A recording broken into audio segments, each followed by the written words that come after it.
Hey y'all, thank you for joining me. If you are new here, my name is Hunter, also known as tatted-plant-dad. I have been collecting plants since 2020. It slowly, or not so slowly, has become a little bit of a personality trait. Anyway, today we are going to be talking about my methods of getting your plants to grow bigger and kind of size up and get those bigger leaves, just bigger plants in general. So if you're interested in that, stay tuned. Here is one of my biggest plants. This is the Philodendron melanonii. I believe the species just tends to be rather large, but she's huge. Like, she can cover most of my body, and not that I'm that tall or anything, but I could probably hide behind this plant if I needed to. And don't mind her dirty leaves, but she kind of has a little bit of variegation, and I'm really trying to encourage that to increase. So my first tip for growing your plants larger is to fertilize them. Don't be afraid of this. I was when I first started collecting plants and first started getting into the hobby. A lot of influencers, I will say, make it seem like it's scary and like you gotta do it perfectly and you gotta be so careful to burn the roots. Maybe you do, but I have not had that experience since I've started fertilizing, especially with an organic fertilizer. If you're using more chemically based fertilizers, you probably do have to be more careful, but I just tend to steer away from those. I use SuperThrive, which is technically just nutrients. I don't think it's considered a real fertilizer, but that's a little above me, to be honest. I just use 8 drops in my watering can, which is a 1.5 liter watering can. There are directions on the bottle, of course, so I would follow those. I did the math, that's what works with my watering can. Every once in a while, if I'm a little lazy, I'll just take a drop of SuperThrive, put it in the soil, and then water it. I haven't really noticed any adverse reactions, so I think we're good. I will leave a link in my description if you're interested in trying it.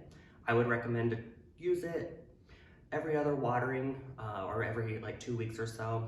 I can't say I'm super consistent with it, but I try to be. But even so, my plants still are becoming rather huge. So for my next tip is going to be adding support for your plants. This is really only for climbing or trailing plants, as they in the wild typically grow up trees or cliffs or whatever, you know. There's several options you can use.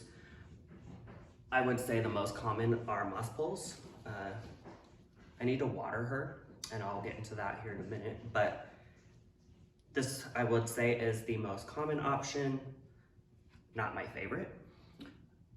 You can also use bamboo or wooden stakes like these. I would say this is probably what I use most commonly.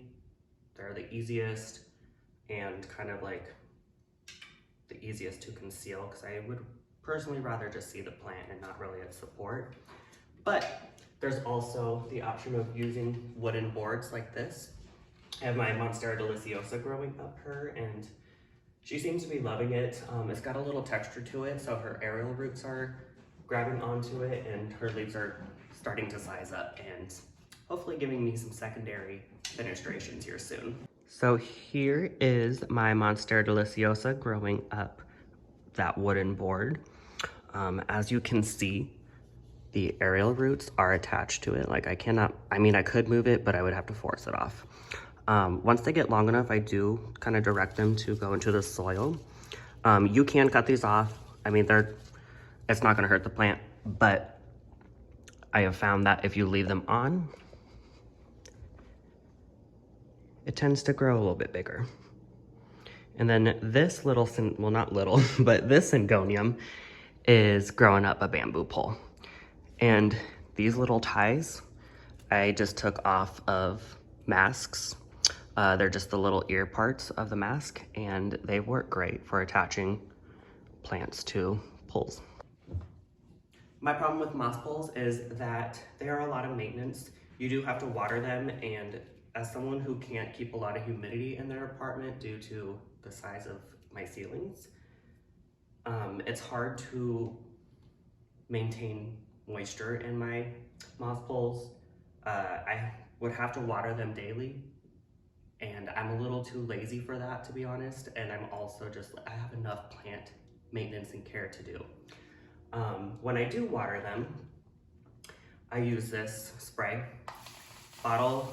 I'll leave the link to this in the description also. It is a really nice spray bottle. It was, I think, less than $10 on Amazon. But that is what I would recommend to use to water it. I would say just water it consistently enough where the moss does not dry out if you're really taking care of it. All right, for my third tip, I'm going to talk about lighting. You want to make sure that your plants are getting, I would say, about 12 hours of light a day. That's what mine seem to be happy with. I have southern and western windows in my apartment, so in the summer I typically don't have any issues with lighting, except for maybe a little too much in the dead of summer.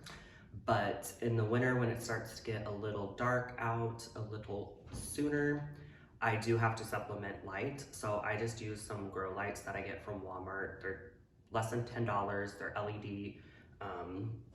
They're just a regular bulb really, and you just put them in any fixture you would like. They have like the pink purple ones. They also have the non-colored, just like normal bright light ones. In hindsight, I wish I would have gotten them because the purple kind of annoys me nowadays, but I try to leave them on. I put them on as soon as it gets dark out, and then I leave them on until 9. So I just try to get them about 12 hours of light a day. And for my fourth tip, I'm going to be talking about pots.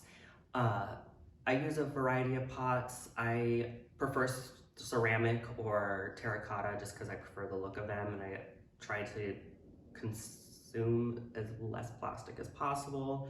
Obviously, most of these plants are coming in nursery pots that are plastic. A lot of times I'll also keep them in the nursery pot and just use a ceramic pot as a little cash pot. Biggest thing is that they have drainage, in my opinion. I know some people are like, just use whatever you want, but you gotta be careful with that. Like, I would not pot a succulent in a non-drainage ceramic pot, because the ceramic pot is not going to wick the moisture like a terracotta pot can, and then very likely gonna get root rot, as far as I'm concerned. So here are a majority of my like extra pots that I have right now.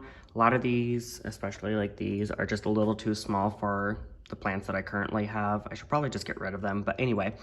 I will also use old candle jars like this. By the way, this candle smells freaking amazing, but this Syngonium elbow is just in a plastic nursery pot, and I just have it in that to cover up the plastic. And she's giving me a new leaf, and okay, that's some nice variegation there. She just gave me 2 like non-variegated leaves, so I'm really excited to see that.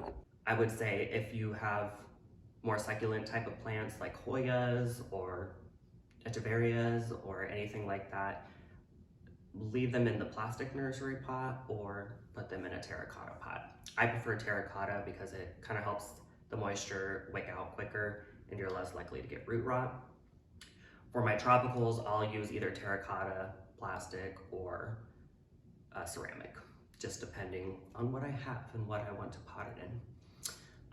Also recommend to pot up your plant when it needs it. If your plant is consistently growing and it is needing watered pretty often, it probably needs a repot.